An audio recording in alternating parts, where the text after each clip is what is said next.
തൊടേണമേ. ആരാധനേ യേശുവേ. ഹല്ലേലൂയ മറനാഥാ. ഹല്ലേലൂയ മറനാഥാ. Come, Lord Jesus. ഹല്ലേലൂയ. ഇന്ന് നമ്മൾ ചിന്തിക്കാൻ വേണ്ടി ദൈവം തരുന്ന അടുത്ത അനുഗ്രഹത്തിൻ്റെ ഒരു സ്രോതസ്സാണ് അപ്പസ്തോലിക പ്രബോധനം. Praise the Lord. ഹല്ലേലൂയ, ഹല്ലേലൂയ. അപ്പസ്തോലിക പ്രബോധനം എന്ന് പറഞ്ഞാൽ അപ്പസ്തോലിക സഭയ്ക്ക് അപ്പസ്തോലികമായ പ്രബോധനമുണ്ട്. അപ്പസ്തോലിക പ്രബോധനങ്ങൾ ശ്രവിക്കുന്നത് ഒരു ദൈവ പൈതലിനെ അങ്ങേയറ്റം ഉയർച്ചയിലേക്ക് കൊണ്ടുപോകും. Price the Lord. അത് നമ്മൾ വായിക്കുന്നത് ജോഷുവ പ്രവാചകൻ്റെ പുസ്തകത്തിൽ 1-ാമത്തെ അധ്യായത്തിൽ 8ഉം 9ഉം തിരുലിഖിതങ്ങളിലാണ്. മോശ പ്രവാചകൻ്റെ കാലശേഷം ദൈവം ജോഷുവയെ ദൈവജനത്തിൻ്റെ നേതാവായി തെരഞ്ഞെടുത്തു.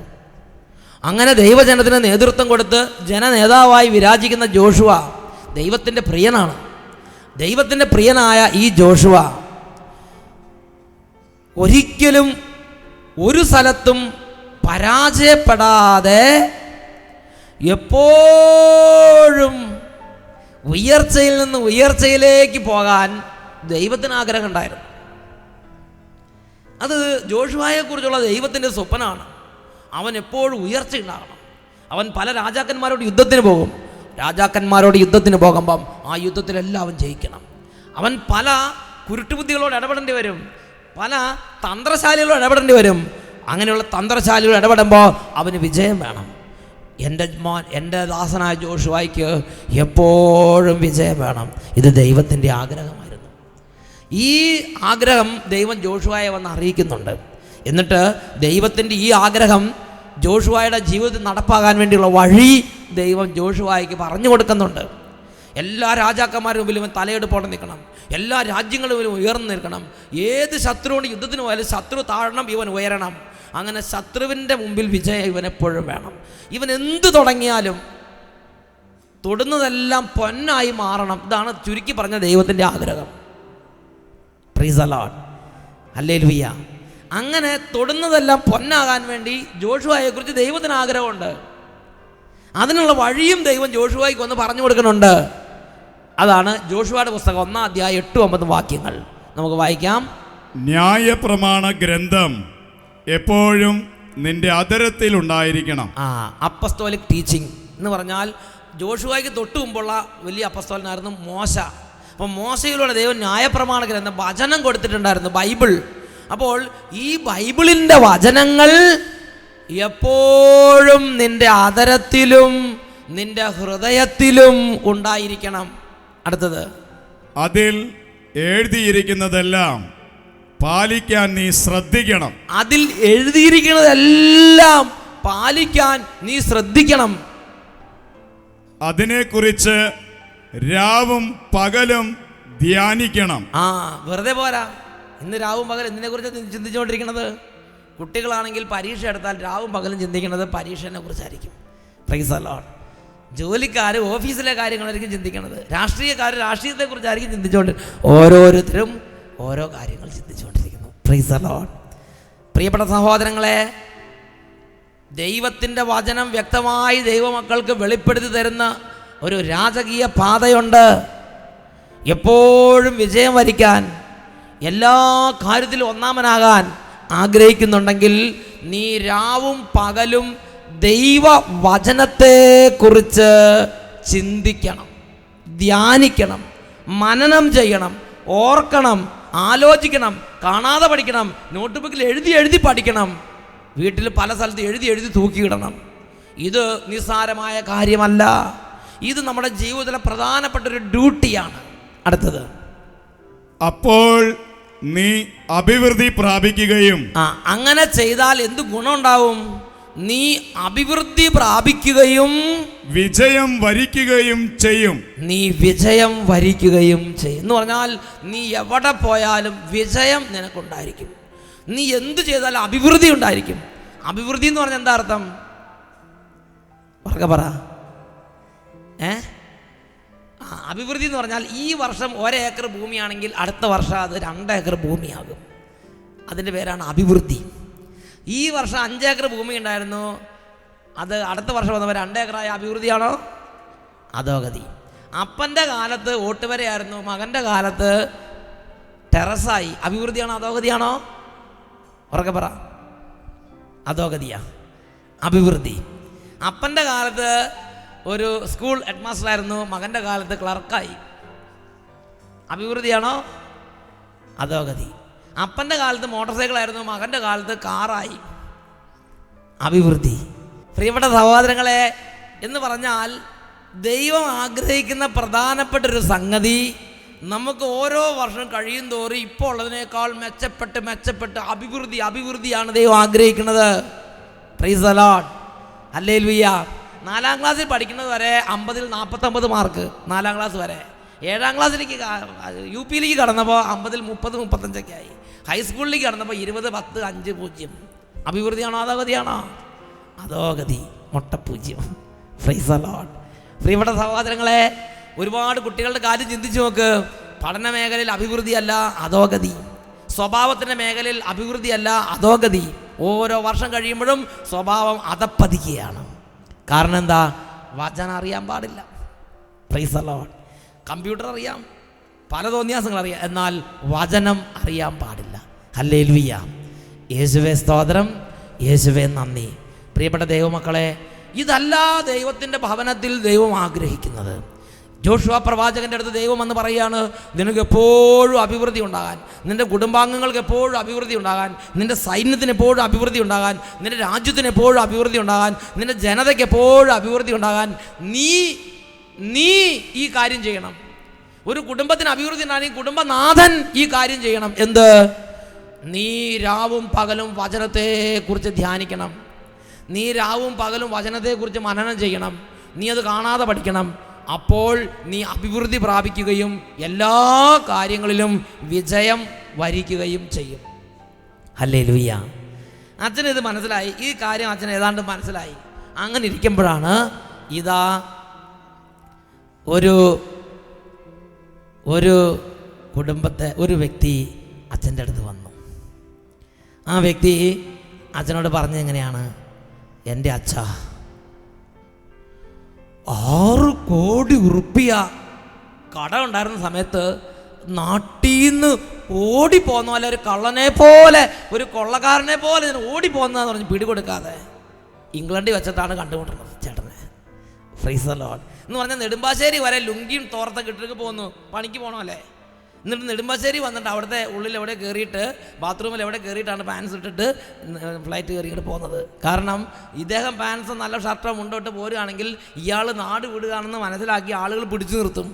കാരണം 6 കോടി ഉറുപ്പിക കടം കൊടുക്കാറുണ്ട് ആളുകൾക്ക്. അപ്പോൾ അതുകൊണ്ട് ആളുകൾ വിടുക. അതുകൊണ്ട് ആളുകൾക്ക് പിടികൊടുക്കാതിരിക്കാൻ വേണ്ടി വേഷപ്രച്ഛന്നനായി ഒരു തൊഴിലാളിനെ പോലെ തോർത്തും ലുങ്കിയും പണിക്ക് പോകുന്ന ഡ്രസ്സിൽ നെടുമ്പാശ്ശേരി വരെ വന്നിട്ട് അവിടെ നിന്ന് എവിടെ കയറി പെട്ടെന്ന് ഡ്രസ്സ് മാറി വേഗം ഫ്ലൈറ്റിൽ കയറി ഇങ്ങോട്ട് പോകുന്നു. അങ്ങനെ ഒരു സ്നേഹിതൻ്റെ വിസിറ്റിംഗ് വിസയിൽ UK ആ കുടുംബം, ആ ചേട്ടൻ പറയുകയാണ്, 40 വയസ്സുള്ളൂ, 45 വയസ്സ് കഷ്ടിച്ചിട്ടുണ്ടാവും. ആ ചേട്ടൻ പറയുകയാണ്, അങ്ങനെ 3 മാസത്തെ മറ്റേ വിസിറ്റിംഗ് വിസയാണ്, അതിലാണ് UK എത്തിയിരിക്കുന്നത്. അങ്ങനെ എത്തിയിരിക്കുന്ന സമയത്ത് പ്രിയപ്പെട്ട സഹോദരങ്ങളെ, ഭാഷ അറിയില്ല. 4 പെങ്ങന്മാർ നാട്ടിൽ നിൽപ്പുണ്ട്. പ്രായമുള്ളൊരു അപ്പനും അമ്മയും നാട്ടിൽ കിടപ്പുണ്ട്. 6 കോടി കടവും നാട്ടിലുണ്ട്. ഇനി നാട്ടിലേക്ക് തിരിച്ചു പറഞ്ഞാലും ചിന്തിക്കാൻ പറ്റില്ല. വിസ 3 മാസം കഴിഞ്ഞ് തീരുവഞ്ഞ് വേറെ ബന്ധുക്കളോ മിത്രങ്ങളോ ആരുമില്ല. ആകെയുള്ളൊരു സ്നേഹിതനുണ്ട്. ഇയാൾ ചെല്ലുമെന്ന് വിചാരിച്ച് കൊടുത്താൽ എന്തായാലും ശരി, ഇയാൾ ചെന്ന് അതോടുകൂടി സ്നേഹിതനൊരു പ്രാരാബ്ധമായി. സ്നേഹിതന് അതുവരെ ചിരിക്കണം മുഖം ഉണ്ടായിരുന്നെല്ലാം ഓരോ ദിവസം കഴിയുന്നവരും മുഖത്തിൻ്റെയൊക്കെ ഷേപ്പ് മാറി തുടങ്ങി. പ്രിയപ്പെട്ട സഹോദരങ്ങളെ, ഇയാൾ ആരോടും മിണ്ടാട്ടം ഇല്ലാതെ ഇരിക്കും. അപ്പോൾ അദ്ദേഹം പറയുകയാണ്, എൻ്റെ അച്ഛാ, എനിക്കൊരു തുണയുണ്ടായിരുന്നു, ബൈബിൾ. എൻ്റെ അമ്മ പ്രാർത്ഥിക്കുന്ന അമ്മയായിരുന്നു. അതുകൊണ്ട് കുഞ്ഞുനാളിൽ തന്നെ കൊന്ത ചെല്ലാനും ബൈബിൾ വായിക്കാനും എൻ്റെ അമ്മ എന്നെ പഠിപ്പിച്ചിട്ടുണ്ടായിരുന്നു. നിങ്ങൾ കണ്ടമാനം ഒന്നും പഠിപ്പിച്ചില്ലെങ്കിലും ഈ 2 കാര്യം ഒന്ന് പഠിപ്പിച്ചു വിടാവോ പിള്ളേരെ? Price the Lord. എൻ്റെ അമ്മ വലിയ വിവരം വിദ്യാഭ്യാസം ഇല്ലെങ്കിലും എൻ്റെ അമ്മ എന്നെ ചെറുപ്പത്തിൽ കൊന്ത ചെല്ലാനും ബൈബിള് വായിക്കാനും പഠിപ്പിച്ചിട്ടുണ്ടായിരുന്നു. അതുകൊണ്ട് ലോകത്തിൽ ആരും തുണയില്ലാതെ, ഭാഷ അറിയാതെ, എല്ലാവരുടെയും വെറുപ്പ് അങ്ങനെ ഏറ്റുവാങ്ങിക്കൊണ്ട് ഒറ്റപ്പെട്ട സമയത്ത് എനിക്ക് ആകെ ആശ്രയം ഈ ബൈബിളും കൊന്തയും മാത്രമായിരുന്നു. ഞാൻ കൊന്ത ചൊല്ലും, പിന്നെ ബൈബിൾ വായിക്കും, ബൈബിളിലെ വചനങ്ങൾ കാണാതെ പഠിക്കും, ആ വചനങ്ങൾ ഹൃദയം കൊണ്ട് നിറയും. ഞാൻ പറയും, ആ വ്യക്തി പറയാണ് ഈ ബൈബിളിലെ വചനം എല്ലാം സത്യമാണ്, ഇതെല്ലാം നടക്കും, ഇതെല്ലാം ശരിയാണ്, ഇത് ദൈവത്തിൻ്റെ ശക്തിയാണ്. ഇങ്ങനെ ബൈബിൾ ഇങ്ങനെ കാണാതെ വേറെ പണിയൊന്നുമില്ല. Price the Lord. ഹല്ലേലൂയ. വേറെ പണിയില്ലാന്ന് ബൈബിൾ ഇരുന്ന് വായിക്കുക, പഠിക്കുക, ബൈബിൾ ധ്യാനിക്കുക, വായിക്കുക, പഠിക്കുക, ദൈവത്തെ മഹത്വപ്പെടുത്തുക, കൊന്ത ചെല്ലുക. ഇതായിരുന്നു അദ്ദേഹത്തിന് ആകെ UK ഉണ്ടായിരുന്ന പണി. ഇതുകൊണ്ട് കുടുംബം വളരുമോ? പറ, വളരുമോ? ഇല്ലേ? നിങ്ങൾ നല്ല പാർട്ടികളാണ്. Price the Lord. ഇതാണ് ഒരു മനുഷ്യൻ ചെയ്യേണ്ട പണി. പ്രിയപ്പെട്ട സഹോദരങ്ങളെ, അങ്ങനെ ഈ മനുഷ്യൻ 10-15 ദിവസം അങ്ങനെ പോയി, ഏതാണ്ട് 1 മാസം അങ്ങനെ പോയി. ഭാഷ അറിയില്ല. 1.5 മാസം പോയി. വേറെ പ്രത്യേകിച്ച് പ്രതീക്ഷയൊന്നുമില്ല. അങ്ങനെ ഇരിക്കുമ്പോൾ അങ്ങനെ നടക്കുന്ന സമയത്ത് ഒരു ഇംഗ്ലീഷുകാരനെ പരിചയപ്പെട്ടു. ഇയാൾ മുറി ഇംഗ്ലീഷുകളൊക്കെ പറഞ്ഞു. യെസ്റ്റർഡേ, ടുമാറോ, ടുഡേ എന്നൊക്കെ പറഞ്ഞിട്ട് താങ്ക് യു ഇങ്ങനെയൊക്കെ പറഞ്ഞ് ലവ്ലി ഇതൊക്കെ പറഞ്ഞ് കുറച്ച് ഇംഗ്ലീഷ് വാക്കൊക്കെ പറഞ്ഞ്. അപ്പോൾ എന്തായാലും ആ ഇംഗ്ലീഷുകാരന് ഇയാളെ കണ്ടപ്പോൾ നല്ലൊരു സന്തോഷമായി. Price the Lord. അതാണ് പ്രാർത്ഥിക്കുന്നവരെ കാണുമ്പോൾ വേണ്ടപ്പെട്ടവർക്ക് നല്ല സന്തോഷം തോന്നും. Price the Lord. ഈ ഇംഗ്ലീഷുകാരന് ഇയാളെ കാണുമ്പോൾ വലിയ സന്തോഷം. ഇയാളുടെ ഓരോ സംസാരം കേൾക്കും പിന്നെയും സന്തോഷം.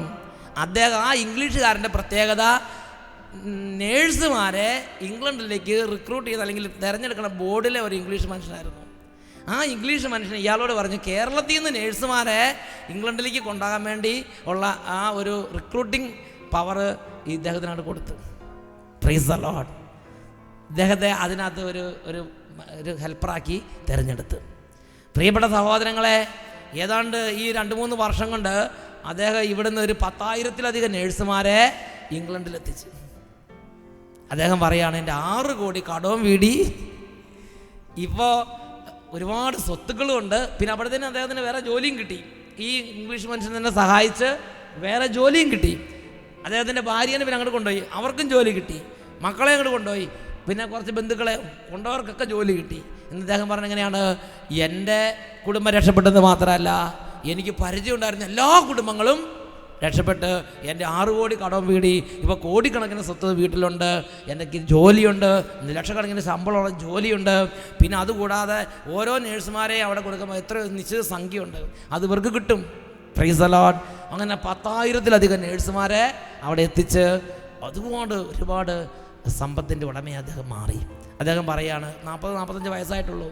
6 വർഷം കൊണ്ട് അദ്ദേഹത്തിൻ്റെ എല്ലാ പ്രാരാബ്ദം മാറി. എല്ലാവരും കണ്ടാൽ ഓടി അകന്നിരുന്ന ആളുകളൊക്കെ ചക്കമടൽ കാണുമ്പോൾ ഈച്ച വരണ പോലെ ഇപ്പം ഓടി അടുക്കാൻ തുടങ്ങി. Price the Lord. ഹല്ലേലൂയ, ഹല്ലേലൂയ. പ്രിയപ്പെട്ട സഹോദരങ്ങൾ, അതാണ് ലോകത്തിൻ്റെ സ്വഭാവം എന്ന് പറഞ്ഞാൽ, ഒരു മനുഷ്യൻ പൊളിഞ്ഞാൽ നല്ല നിലയിലാണെങ്കിൽ നടക്കുമ്പോൾ നാടെല്ലാം നമ്മുടെ നിന്ന് തോന്നും. എന്നാൽ പൊളിഞ്ഞ് പാളീസായാൽ കിടക്കപ്പാ പോലും നമ്മളെ വെറുക്കണു എന്ന് ചിന്തിക്കുന്ന കാലം വരും. Price the Lord. പക്ഷെ അദ്ദേഹം ഇതെല്ലാം ലോകത്തിൽ നിന്ന് തിരസ്കരണമേറ്റെങ്കിലും, ഏറ്റവും ഉറ്റവരും ഉടയവരും സ്നേഹിതരും ബന്ധുക്കളെല്ലാം ഉപേക്ഷിച്ചെങ്കിലും അദ്ദേഹം ദൈവത്തെ മുറുകെ പിടിച്ച്, ആ അമ്മ പഠിപ്പിച്ച ബൈബിൾ വായനയും കൊന്തയും മുറുകെ പിടിച്ച് ഇന്ന് അദ്ദേഹം വലിയ കോടീശ്വരനാണ്. അദ്ദേഹം പറഞ്ഞെങ്ങനെയാണ്, എൻ്റെ ദൈവത്തിൻ്റെ വചനം പ്രചരിപ്പിക്കാൻ വേണ്ടി എൻ്റെ ശിഷ്ടകാലം ഞാൻ സമർപ്പിക്കുകയാണ്. 40-45 വയസ്സായിട്ടുള്ളൂ. അദ്ദേഹം പറഞ്ഞു, മതി, എനിക്ക് ഈ ലോകത്തിലെ സ്വത്തൊന്നും കാര്യമില്ല, ഇനി എനിക്ക് എൻ്റെ കർത്താവിൻ്റെ വചനം പ്രചരിപ്പിക്കണം, എൻ്റെ കർത്താവിൻ്റെ വചനം പ്രഘോഷിക്കണം, എൻ്റെ കർത്താവിൻ്റെ വചനത്തെ എല്ലാവരുടെ അടുത്ത് എത്തിക്കണം. പ്രിയപ്പെട്ട സഹോദരങ്ങളെ, അതാണ് ജോഷുവ പ്രവാചകനോട് ദൈവമെന്ന് പറഞ്ഞോട് ഈ മോനോട് അമ്മ പറഞ്ഞു കൊടുത്തത്. ആ വലിയ രഹസ്യം ദൈവം ജോഷുവ പ്രവാചകനോടൊന്ന് പറഞ്ഞു കൊടുക്കുകയാണ്. ദൈവം ജോഷുവ പ്രവാചകനോട് പറഞ്ഞത് എങ്ങനെയാണ്, ന്യായപ്രമാണ ഗ്രന്ഥം എപ്പോഴും നിൻ്റെ അധരത്തിലും ഹൃദയത്തിലും ഉണ്ടായിരിക്കണം, അതിൽ എഴുതിയിരിക്കുന്നതെല്ലാം പാലിക്കാൻ നീ ശ്രമിക്കണം, രാവും പകലും നീ അതിനെക്കുറിച്ച് ധ്യാനിക്കണം. ഇതാണ് മനുഷ്യൻ്റെ പ്രധാനപ്പെട്ട ജോലി. നമ്മുടെ പ്രധാനപ്പെട്ട ജോലി റബ്ബറിനും തെങ്ങിനും കൊടുത്തിട്ട് സൈഡ് ബിസിനസ്സായിട്ട് വൈകിട്ട് ഒരു 5 മിനിറ്റ് ബൈബിൾ വായിക്കേണ്ട രീതിയാണ്. അങ്ങനെയാണെങ്കിൽ സൈഡായി സമൂഹത്തിൽ പുറമ്പോക്കി കിടക്കേണ്ടി വരും.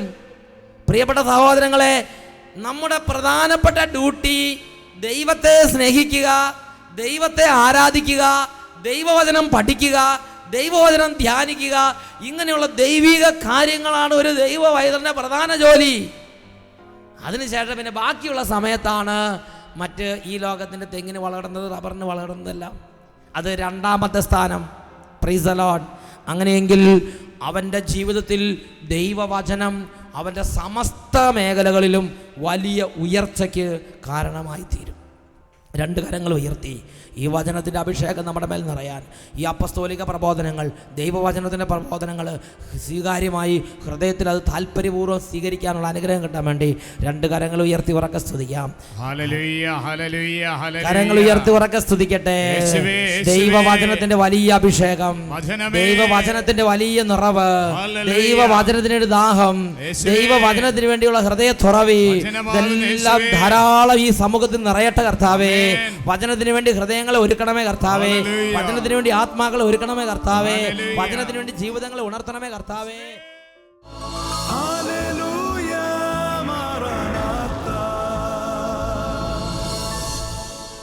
Come, Lord Jesus.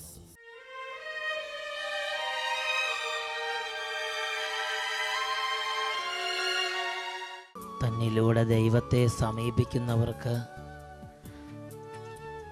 പൂർണ്ണമായ രക്ഷ നൽകാൻ അവന് കഴിവുണ്ട്. ഹെബ്രായ ലേഖനത്തിൽ യേശു കർത്താവിനെക്കുറിച്ച് പരിശുദ്ധാത്മാവ് വെളിപ്പെടുത്തുന്നു. ഈ നിമിഷങ്ങളിൽ യേശു ക്രിസ്തുവിൻ്റെ നാമത്തിൽ പിതാവിൻ്റെ സന്നിധിയിൽ സമർപ്പിക്കുന്ന എല്ലാ പ്രാർത്ഥനകളുടെ മേലും യേശുവിൻ്റെ നാമമഹത്വത്തിനു വേണ്ടി പിതാവായ ദൈവം ഇടപെടും. രണ്ട് കരങ്ങളും യേശു ക്രിസ്തുവിൻ്റെ സന്നിധിയിലേക്ക് ഉയർത്തി എല്ലാ ദൈവമക്കളും ഇപ്പോൾ സ്തുതിച്ച് പ്രാർത്ഥിക്കട്ടെ. യേശുവേ സ്തോത്രം, യേശുവേ നന്ദി. ഹാലലുയ, ഹാലലുയ, ഹാലലുയ, ഹാലലുയ. കർത്താവായ ദൈവമേ, കുടുംബങ്ങളുടെ എല്ലാ അടിസ്ഥാന ദുഃഖങ്ങളിലേക്കും കടന്നു വരണമേ. അഹങ്കാരത്തിൻ്റെയും ധാർഷ്ട്യത്തിൻ്റെയും കോപത്തിൻ്റെയും വൈരാഗ്യത്തിൻ്റെയും വെറുപ്പിൻ്റെയും പ്രാർത്ഥനയില്ലായ്മയുടെയും ഭക്തിരാഹിത്യത്തിൻ്റെയും വിശ്വാസക്കുറവിൻ്റെയും എതിർചിന്തയുടെയും വിമത സ്വഭാവത്തിൻ്റെയും അനുസരണക്കേടിൻ്റെയും വഴക്കിൻ്റെയും കലഹത്തിൻ്റെ എല്ലാ തിന്മയുടെ അരിവുകളെ അവിടുന്ന് കുടുംബങ്ങളിൽ തകർക്കണമേ കർത്താവേ. സ്ഥാപനങ്ങളെ ഗ്രസിച്ചിരിക്കുന്ന മന്ദത, മരവിപ്പ്, ദുഷ്ടാരുടെ ശല്യങ്ങൾ യേശുവിൻ്റെ അത്ഭുത നാമത്തിൽ വിട്ടുമാറിപ്പോകട്ടെ. കർത്താവിൻ്റെ കൃപയുടെ അത്ഭുത അഭിഷേക ശക്തി ഇപ്പോൾ വ്യാപരിക്കട്ടെ. യേശുവേ നന്ദി, യേശുവേ നന്ദി, യേശുവേ നന്ദി, യേശുവേ നന്ദി. യേശുവിൻ്റെ നാമത്തിൽ അനുഗ്രഹിക്കുന്നു.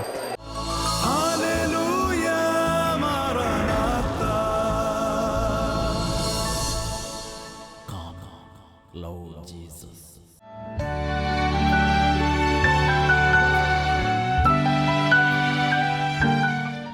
എൻ്റെ പേര് മേരി സെബാസ്റ്റ്യൻ. കരുണ സിസ്റ്റേഴ്സാണ്, കോഴിക്കോട് നിന്ന് വരുന്നു. 1.5 വർഷമായിട്ട് ഞാൻ കിടപ്പിൽ ആയിരുന്നു. അതായത് 1.5 വർഷം മുമ്പ് ഒരു ഷോപ്പിങ്ങിന് പോയതാണ് മീനങ്ങാടിയിൽ. ഷോപ്പിംഗ് കഴിഞ്ഞ് ബസ് സ്റ്റാൻഡിലോട്ട് പോകുമ്പോൾ ബസ് സ്റ്റാൻഡിലോട്ട് ഇറങ്ങണമെങ്കിൽ ഇങ്ങനെ സ്ലോപ്പാണ്. അപ്പോൾ സ്ലോപ്പ് ആകുമ്പോൾ ബസ് ഒരെണ്ണം വരെ എങ്ങോട്ടോ പോകാൻ കയറി വരുന്നു. അപ്പോൾ സൈഡ് കൊടുത്ത് നിന്നാണ് പെട്ടെന്ന് വീഴാൻ പോയി. വീണാൽ ഞാൻ ബസ്സിനടിയിൽ പോകുമെന്ന് കണ്ടുകൊണ്ട് വേഗം ഒരു ബാലൻസ് പിടിച്ചു. ആ ബാലൻസ് പിടുത്തത്തിൽ കൈയും കാലും കൂടെ തളർന്നു പോകുന്ന പോലെ തോന്നി. ഒരു കുറച്ച് കഴിഞ്ഞപ്പോൾ അത് മാറി. പിന്നെ 3 മാസത്തോളം ഞാൻ നന്നായിട്ട് ഓടി നടന്നു. ഒരു 3 മാസമായി കഴിഞ്ഞപ്പോൾ കാലിൻ്റെ ഇവിടുന്ന് ഒരു വലിച്ചിൽ വന്നു തുടങ്ങി. വലിച്ചിൽ വന്നപ്പോൾ പെട്ടെന്ന് ഡോക്ടറെ അടുത്ത് ചെന്നു. ഡോക്ടർ പറഞ്ഞു ഓർത്തോസിനെ കാണണമെന്ന് പറഞ്ഞു. പെട്ടെന്ന് തന്നെ ഓർത്തോസിനെ അടുത്ത് ചെന്നു. അവിടെ ചെന്ന് കഴിഞ്ഞപ്പോഴാണ് കാണുന്നത് കാല് സ്ട്രക്ചറിൽ നിന്ന് ഒരല്പം ഇത്രയും പോലും പൊങ്ങുന്നില്ല. ഓടി നടക്കുമ്പോൾ യാതൊരു കുഴപ്പമില്ല, ഞാൻ പോകുന്നുണ്ട്. പിന്നെ കാലിൻ്റെ പാദം ഇങ്ങനെ ബലമായിട്ട് പിടിച്ചു നോക്കുമ്പോൾ അവിടെ ഇവിടെയും സൂചിക്കുത്ത് പോലെയുള്ള ഒരു സെൻസേഷൻ മാത്രമേ ഞാൻ അറിയുന്നുള്ളൂ. ബാക്കി സെൻസേഷൻ മുട്ടിന് താഴോട്ട് ഞാൻ ഒട്ടും അറിയുന്നില്ല. വേഗം MRI എടുക്കണമെന്ന് പറഞ്ഞു. MRI എടുത്ത് കോഴിക്കോട് വന്ന് ഡോക്ടറെ അടുത്ത് ചെല്ലുമ്പോഴാണ് അറിയണത് ഡിസ്കിന് ബൾജിങ് വന്നു. അതിനോടുകൂടെ ഞരമ്പെല്ലാം ഞെരുങ്ങിപ്പോയി. കാല് തളർച്ചയുടെ ലാസ്റ്റ് സ്റ്റേജിലേക്ക് എത്തിയിരിക്കുന്നു. പെട്ടെന്ന് തന്നെ ട്രീറ്റ്മെൻറ്റ് തുടങ്ങി. ട്രീറ്റ്മെൻറ്റിൽ ഞാൻ 3 മാസത്തോളം കംപ്ലീറ്റ് കിടപ്പിൽ തന്നെ കിടന്നു. പുറമെല്ലാം പൊട്ടി, തൊലിയൊക്കെ പോയി, നടക്കാൻ ഒട്ടും വയ്യാതായി. അത് കഴിഞ്ഞ് അവിടുന്ന് മെല്ലെ പൊങ്ങി നടക്കാൻ തുടങ്ങി. ഡോക്ടർ ഇച്ചിരി സ്പീഡപ്പ് ആക്കാൻ പറഞ്ഞു. സ്പീഡപ്പ് വന്നു കഴിഞ്ഞപ്പോഴേക്കും വേഗം തന്നെ പുറത്തിൻ്റെ ബലം പോയി. വീണ്ടും കിടപ്പിലോട്ടേക്കായി. പിന്നെ അവിടുന്ന് കോഴിക്കോട് കൊണ്ടുവന്ന് ട്രീറ്റ്മെൻറ്റ് പച്ചമരുന്നിലോട്ട് പോയി. പച്ചമരുന്ന് ചെയ്തു. അവിടെ ഇതുപോലെ തന്നെ 3 മാസത്തോളം കിടന്നു. 1.5 മാസത്തെ ബെഡ് റെസ്റ്റും കഴിഞ്ഞ് നടക്കാൻ പറഞ്ഞ് നടന്നു വന്ന് സ്പീഡപ്പും എല്ലാം വരുമ്പോഴേക്കും എൻ്റെ കാര്യം പോവുകയാണ്. കഴിഞ്ഞ ഈ ഡിസംബർ 7 ആയപ്പോഴേക്കും 3-4 സ്റ്റെപ്പും കയറി ഡോക്ടർ പറഞ്ഞതിനനുസരിച്ച് സ്പീഡപ്പും ചെയ്തു. ഞാൻ വളരെ സന്തോഷത്തിലെത്തി. വേറെ കുഴപ്പമൊന്നും തോന്നില്ല, കാലിന് നല്ല സുഖം. ഒരു അരമണിക്കൂർ കഴിഞ്ഞപ്പോഴേക്കും എൻ്റെ 2 സൈഡിൽ നിന്നും വേദന വന്നു. വേദന മാത്രമല്ല, ഈ സൈഡ് രണ്ടും കൂടെ ഇടിഞ്ഞു പോകുന്നത് പോലെ. പിന്നെ എനിക്ക് നിൽക്കത്തില്ല, ഇരിക്കത്തില്ല, കിടക്കത്തില്ല, സൈഡ് മുഴുവൻ വേദനയാണ്. കൈ ഒരല്പം പോലും പൊക്കത്തില്ല. ഇങ്ങനത്തെ അവസ്ഥയിലേക്ക് നീങ്ങി. ഈ സമയത്ത് അതിന് മുമ്പ് എന്നോട് എൻ്റെ പ്രൊഫഷണമ്മ പറഞ്ഞു, ധ്യാനത്തിന് പോകാൻ പറ്റുമോ എന്ന് ചോദിച്ചു. ഞാൻ പറഞ്ഞു, ധ്യാനം കൂടുന്നതിന് കുഴപ്പമില്ല, പക്ഷേ എങ്ങനെ ഞാൻ ചെയ്യും, അതുകൊണ്ട് അത് ഞാനിങ്ങനെ മാറി മാറി നിൽക്കുകയാണ്. അല്പമൊന്നും ഇരിക്കാനാകാതെ കൊണ്ട് എങ്ങനെയാണ് ധ്യാനത്തിൽ പോയി ടൈം ടേബിൾ പാലിക്കുക? ഇതായിരുന്നു എന്നിലുണ്ടായിരുന്ന ചോദ്യം. ഈ 1-ാം തീയതി ഞാൻ മദറിനെ വിഷ് ചെയ്യാൻ വേണ്ടി വിളിച്ചപ്പോൾ എന്നോട് പറഞ്ഞു, ഞാനൊരു കാര്യം ചോദിക്കട്ടെ? ചോദിച്ചുള്ളൂ, നിനക്കൊന്ന് പാലക്കാട് ധ്യാനത്തിന് പോകാമോ? അപ്പോഴും ഞാൻ പറഞ്ഞു, ധ്യാനത്തിന് പോകുന്നതിന് എനിക്ക് യാതൊരു കുഴപ്പവുമില്ല, പക്ഷേ ഞാൻ എങ്ങനെ പോകും? യാത്ര എടുക്കാൻ പാടില്ല, ഇരിക്കാൻ മേല, നിൽക്കാൻ മേല. ഇങ്ങനത്തെ സ്ഥിതിയിൽ ഞാൻ എങ്ങനെ ഈ ധ്യാനം പൂർത്തിയാക്കും? എന്താണെങ്കിലും ഞാൻ പിന്നെ 2 ദിവസം കഴിഞ്ഞ് ഞാൻ ചിന്തിച്ചു പോകാമെന്ന് തന്നെ തീരുമാനിച്ചു. പ്രൊഫഷണൽ എന്നോട് പറഞ്ഞു, നിനക്കെല്ലാ സൗകര്യങ്ങളും ഞാൻ ചെയ്തു തന്നിരിക്കാം. ഓക്കെ, അങ്ങനെ സമ്മതിച്ചു. അത് കഴിഞ്ഞപ്പോൾ എൻ്റെ മദറും സിസ്റ്റേഴ്സും ഒക്കെ പറഞ്ഞു, അവർക്ക് ചിന്തിക്കാൻ പോലും പറ്റുന്നില്ല പാലക്കാട് വരെ ഞാൻ എങ്ങനെ എത്തുമെന്ന്. എന്താണെങ്കിലും ഞാൻ വിചാരിച്ചു, ഞാൻ പോകും, ദൈവം എന്നെ സുഖപ്പെടുത്തും. അങ്ങനെയുള്ളൊരു ധൈര്യം എനിക്ക് വരാൻ തുടങ്ങി. സമയമായി ഇവിടെ വന്നിറങ്ങിയപ്പോഴേക്കും എൻ്റെ കണ്ണിൽ നിന്ന് പിടുപിടാ വെള്ളം വീണു. കാരണം ഈ സ്റ്റെപ്പുകൾ കയറണമല്ലോ, എങ്ങനെ ഞാൻ കയറിപ്പെടും, പിന്നെ ഞാൻ കിടന്നു പോകുമെന്നുള്ളത് എനിക്ക് ഷുവർ. അങ്ങനത്തെ അനുഭവമാണ് ഇത്രയും കാലം ഉണ്ടായിരുന്നത്. വന്നു, എനിക്ക് പെട്ടെന്ന് തന്നെ സിസ്റ്റേഴ്സ് അറേഞ്ച് ചെയ്തു എല്ലാം. ഇവിടെ അടുത്ത മുറിയിലാണ്, ഈ അടുത്ത ബെട്ടയിലാണ് ഞാൻ കിടന്ന ആദ്യത്തെ ദിവസം ധ്യാനത്തിൻ്റെ വചനങ്ങൾ കേട്ടുകൊണ്ടിരുന്നത്. പിറ്റേ ദിവസം രാവിലെ സിസ്റ്റർ വന്ന് തൈലാഭിഷേകം ചെയ്തു. അപ്പം പറഞ്ഞു, സിസ്റ്റർ വചനത്തിലൂടെ ഒത്തിരി അനുഗ്രഹങ്ങൾ സിസ്റ്ററിന് ലഭിക്കാൻ പോകുന്നു, അതുകൊണ്ട് സാധിക്കുമെങ്കിൽ ഉള്ളിലോട്ട് കയറിയിരിക്കാൻ പറഞ്ഞു. അപ്പോഴും ഞാൻ പെട്ടെന്ന് സംശയിച്ചു, ഇവിടെ കയറിയിരുന്നാൽ എനിക്ക് ഇടയ്ക്ക് എഴുന്നേറ്റ് നിൽക്കണം, അല്ലാണ്ട് പറ്റൂല. അപ്പോൾ എഴുന്നേറ്റ് നിന്ന് കഴിയുമ്പോൾ എല്ലാവർക്കും ഒരു ഡിസ്റ്റർബൻസ് ആവുന്നത് കൊണ്ട് ഞാൻ അവിടെ തന്നെ ഇരിക്കാമെന്ന് കരുതി ഞാൻ അങ്ങ് ഇരുന്നു കഴിഞ്ഞ് വൈകുന്നേരമൊക്കെ ആയപ്പോൾ എനിക്ക് നല്ല വേദനയാണ്. എന്നാലും ഈ വചനത്തിൻ്റെ ശക്തിയിൽ ഞാൻ അങ്ങ് ഇരുന്ന് ഈ 3-4 ദിവസങ്ങൾ ഇരുന്നിട്ടും എനിക്ക് ഇതുവരെ ഇവിടെ വേദന വരികയും ചെയ്തിട്ടില്ല. കൈപൊക്കി പാട്ടുപാടി ഹല്ലേലൂയ പാടി എനിക്കൊരു പ്രശ്നവും വന്നില്ല. അതുപോലെ നിരപ്പായ സ്ഥലത്ത്, അതായത് ചെയർ നല്ല നിരപ്പുള്ള അതേലേ ഇരിക്കാൻ പറ്റുള്ളൂ. ഈ കുഴിഞ്ഞ കസേരയിലിരുന്നു, യാതൊരു കുഴപ്പവുമില്ല. പിന്നെ നടക്കുമ്പോൾ ആണെങ്കിലും കാലിനൊക്കെ കുറച്ച് ശക്തിയൊക്കെ കിട്ടി തുടങ്ങി, ഉയരാൻ തുടങ്ങി. സിസ്റ്റർ യാതൊരു പ്രശ്നം കൂടാതെ ഇപ്പോൾ കയറിയത് നിങ്ങൾ കണ്ടതല്ലേ? ഈ സ്റ്റെപ്പ് നോക്കി 1.5 സ്റ്റെപ്പ് ഉണ്ട്. ഇവിടുന്ന് ഇങ്ങോട്ട് കടക്കാൻ തന്നെ ഞാൻ ഒത്തിരി കഷ്ടപ്പെട്ടിരുന്നു. ഇപ്പൊ പയർമണി പോലെയാണ് നടക്കുന്നത്. സന്തോഷത്തോടെ കൈയടിച്ച് കർത്താവിനെ മഹത്വപ്പെടുത്താം. സൈന്യബലത്താലല്ല കരബലത്താലുമല്ല ആത്മാവിനാലാണ് ജീവിക്കുന്നത്, ആത്മാവിനാലാണ് സൗഖ്യം നൽകുന്നു, ആത്മാവിനാലാണ്